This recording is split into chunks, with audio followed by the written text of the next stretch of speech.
इस वजह से चौंक गई थी माता यशोदा। पौराणिक कथाओं में भगवान श्री कृष्ण के बाल्यकाल की कई अलौकिक लीलाओं का वर्णन मिलता है।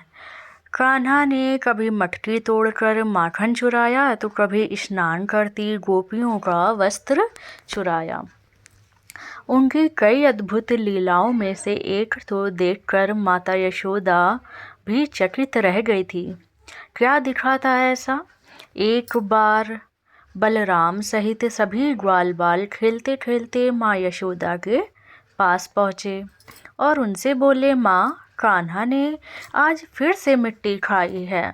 यशोदा माँ को भय था कि बालक को मिट्टी खाने से कहीं उसे कोई रोग ना लग जाए, इसीलिए वो कान्हा को धमकाते हुए बोली, लला, तूने मिट्टी क्यों खाई?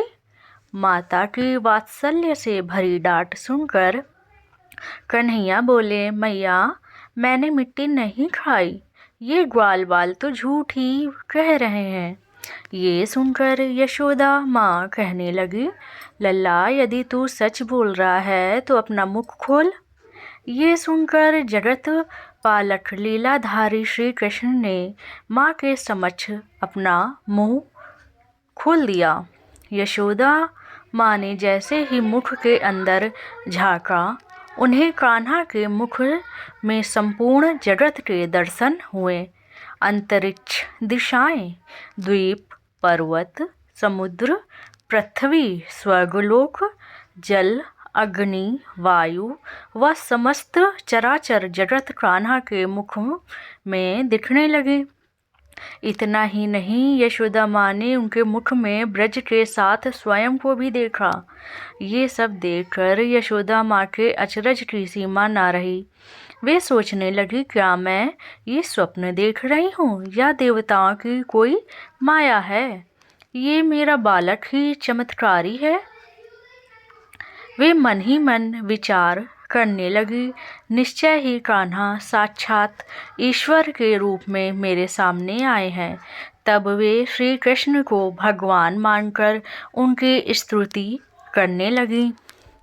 जब भगवान श्री कृष्ण ने देखा कि माता यशोदा ने मेरा तत्व पूर्णतः समझ लिया है, तब वे पुनः अपने बाल स्वरूप में आ गए और ऐसी माया फैलाई कि यशोदा माँ क्षण भर में सब कुछ भूल गई और उनके मन में फिर से कान्हा के लिए वात्सल्य की भावना आ गई।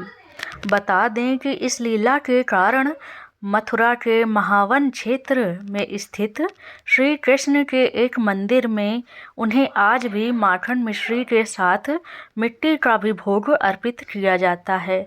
ये मंदिर यमुना नदी के समीप स्थित है। भगवान के इस भोग के लिए यमुना से मिट्टी निकाली जाती है, उससे पेड़ा बनाकर उन्हें चढ़ाया जाता है। जन्माष्टमी के साथ ही आम दिनों में भी यहाँ भक्त बड़ी संख्या में आते हैं। कहा जाता है कि यमुना नदी के इसी घाट के पास कान्हा के मुख में माता यशोदा को ब्रह्मांड के दर्शन हुए थे, इसीलिए ये स्थान ब्रह्मांड घाट के नाम से भी जाना जाता है। तो ये था भगवान श्री कृष्ण की उस लीला से जुड़ा प्रसंग जब उनके मुख में यशोदा माँ को संपूर्ण ब्रह्मांड के दर्शन प्राप्त हुए थे। ऐसी ही अन्य रोचक जानकारी के लिए आप हमसे जुड़े रहें। अगर वीडियो अच्छा लगा हो तो लाइक, शेयर, कमेंट कर दीजिए और अगर आप चैनल पर नए हैं तो मेरे चैनल को सब्सक्राइब कर दीजिए। नमस्कार।